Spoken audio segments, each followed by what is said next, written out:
Hace unos días atrás conversaba con alguien a quien amo entrañablemente acerca de los casos que hemos visto en las últimas semanas de escándalos en los ministerios pastorales. Esto no es nada nuevo, ha pasado a través de los años, pero en esta ocasión nos ha tocado muy cerca con líderes a los cuales nosotros también admiramos. Hablando acerca de este asunto con alguien me dijo montón de zorrillos. Y me pregunté a mí mismo, ¿sabrá esta persona que Dios los puede perdonar y restaurar? Yo creo que sí. ¿Cómo? A través de su gracia. De eso vamos a hablar hoy en este tema, la gracia inefable de Dios. No te vayas, enseguida regresamos. Usted está viendo Entre Páginas de la Biblia con el pastor Robert López, llevando el mensaje de salvación a todo el mundo y capacitando a la iglesia a través del Internet. La gracia inefable de Dios es el tema del día de hoy. Inefable, según el diccionario, es que no puede ser expresado con palabras por ser extraordinario. Y eso es lo que pasa exactamente con el amor de Dios. El amor de Dios es tan grande que no se puede expresar simplemente con palabras, lo decimos. Sin embargo, yo siempre he pensado que para conocer la gracia de Dios hay que experimentarla, no solamente decirla, no solamente hablarla, no solamente escuchar acerca de este tema por otras personas, sino experimentarla en nuestra propia vida.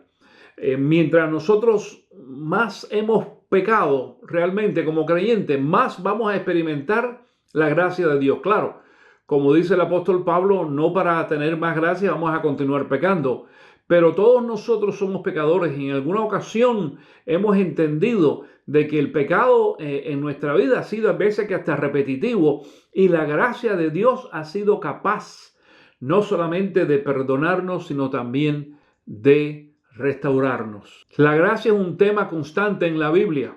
En el Antiguo Testamento lo fue y en el Nuevo Testamento culmina entonces con el sacrificio de Cristo Jesús en la cruz de Calvario. La palabra gracias en el Nuevo Testamento es la palabra griega charis, de ahí viene en el inglés charities, algo que no tiene, no se hace por un interés material ni económico ni nada por el estilo.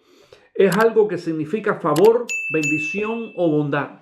Eso es lo que Dios hace exactamente con cada uno de nosotros cuando nos ofrece su gracia. Una gracia que nos salva, una gracia que nos transforma, una gracia que va mucho más allá inclusive de la salvación. Cada uno de nosotros, además de haber sido salvos por gracia, como dice la palabra, lo vamos a ver en un momento, también somos perdonados todos los días por gracia. La gracia de Cristo Jesús abunda de tal forma en cada uno de nosotros que aún siendo creyentes, cada vez que nosotros vamos al Señor y nos arrepentimos de nuestro pecado, el pecado diario que tú y yo cometemos todos los días, no importa cuál sea, puede ser de palabra, de acción, de pensamiento. Esa es la gracia de Cristo Jesús es la que nos da o nos acerca a Cristo y nos da salvación. Todos podemos expresar gracias a las demás personas, pero cuando se refiere a Dios, la gracia de Dios, mi querido hermano, la gracia toma entonces un significado totalmente diferente, mucho más profundo, mucho más grande, porque es lo que es capaz de cambiarnos a cada uno de nosotros. La gracia comenzó en el jardín del Edén. Cuando Adán y Eva pecaron, dice la palabra de que Dios vino allí y trajo pieles porque ellos se habían visto desnudos, dice Génesis 3:21. Curioso, Dios hubiera podido acabar con Adán y Eva porque habían pecado, habían desobedecido y allí se acababa todo. Sin embargo, Dios decide ofrecer gracia. Los perdona, los viste y entonces los usa a ellos para el resto del desarrollo allí de la humanidad. Sin embargo, nos vamos a dar cuenta que ese mismo patrón de gracia Dios lo continúa usando a través del Antiguo Testamento. Y vemos entonces de que crea este nuevo, diríamos, sistema de salvación a través del sacrificio de un animal. Eso comenzó también allí con Adán y Eva, para que Dios pudiera traer las pieles para vestir al hombre y a la mujer.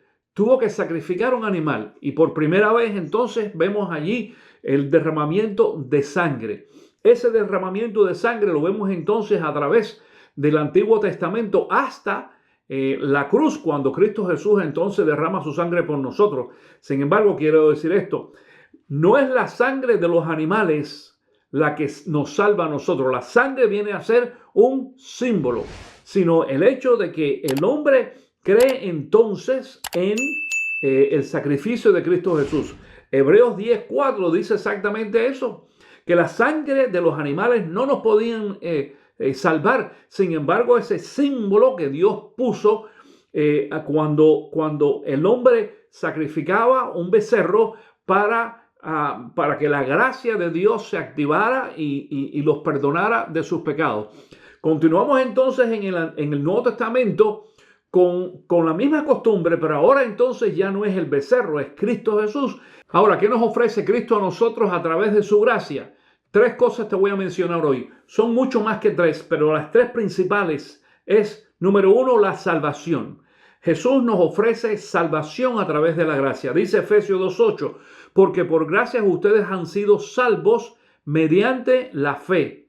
Esto no procede de ustedes, sino que es un regalo de Dios. Escucha, no somos salvos por fe, porque en muchas ocasiones yo hago esta pregunta, ¿somos salvos por qué? Dice la gente por fe. No, somos salvos por gracia a través de la fe. La fe viene de nosotros, la gracia viene de Jesús.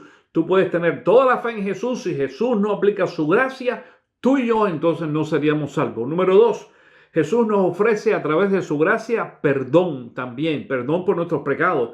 Dice Hebreos 8:12, yo perdonaré sus iniquidades y nunca más me acordaré de sus pecados.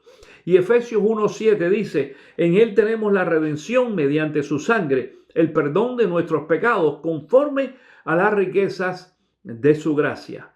Y número 3, Jesús nos ofrece a nosotros a través de la gracia reconciliación. Colosenses 1, comenzando el versículo 19, dice, porque a Dios le agradó habitar en él con toda su plenitud y por medio de él reconciliar consigo todas las cosas, tanto las de la tierra como las del cielo, haciendo la paz mediante la sangre que derramó en la cruz.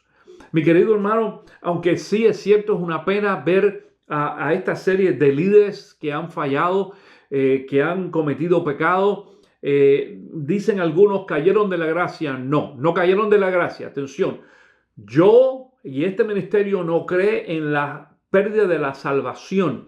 Tú no caes de la gracia. Tú lo que has fallado, pero la gracia de Cristo Jesús ya nos salvó originalmente. No quiere decir que si pecamos dejamos de ser salvos. Ahora la gracia de Cristo Jesús nos va a ofrecer entonces todo esto también. Salvación, perdón y reconciliación, dijimos. Tenemos la oportunidad entonces de reconciliarnos con Dios a través de su gracia.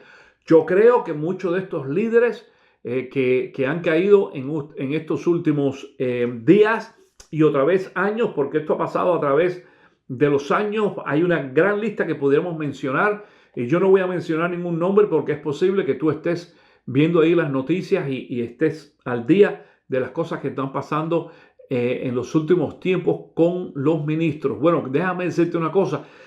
Esta es una obra del diablo. El diablo sabe que si ataca a los pastores y los tumba, puede entonces también dañar la iglesia. Y esto es lo que ha pasado a través de los años. Pero también estos hombres pueden ser perdonados y restaurados. Ya son salvos en Cristo Jesús por la gracia, pero pueden ser entonces perdonados y pueden ser también restaurados. Me da mucha pena ver a otros llamados creyentes cristianos, algunos que tienen sus propios canales allí en YouTube y otros medios también de las redes sociales para criticar y aniquilar y acabar de matar a esos ministros. Ese es el dicho que dice de que hay muchos que hacen leña del árbol caído. Se dice también que nosotros los cristianos somos el único ejército que aniquila o mata de una vez a los heridos. Ese no es el trabajo nuestro. Nosotros tenemos la responsabilidad de salvarlos, de rescatarlos y de traerlos con nosotros otra vez a una reconciliación con el Señor.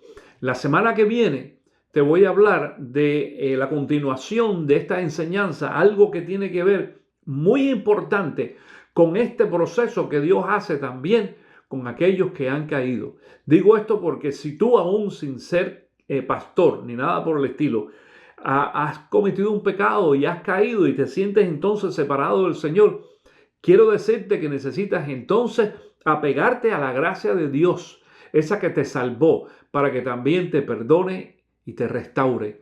Y Dios te va a poner otra vez en el lugar que estabas antes. Lo vimos en el Antiguo Testamento, lo vimos en el Nuevo Testamento, y de eso te voy a hablar entonces la próxima semana. No te puedes perder la enseñanza. Te animo también a que compartas esta enseñanza con otras personas.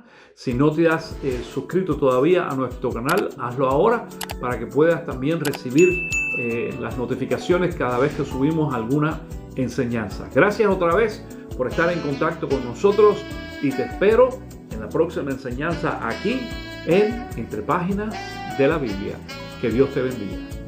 Si esta enseñanza ha sido de bendición para usted, entonces le animamos a que la comparta con otras personas, usando cualquiera de las redes sociales de su preferencia, o copiando el link de este video, y enviándoselo a alguien más a través de un correo electrónico o texto.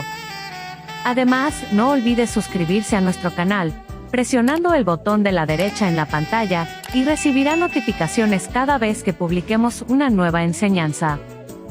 Para preguntas o comentarios o para invitar al Pastor Robert a su iglesia, escriba a entrepaginasdelabiblia@gmail.com y le contestaremos lo antes posible.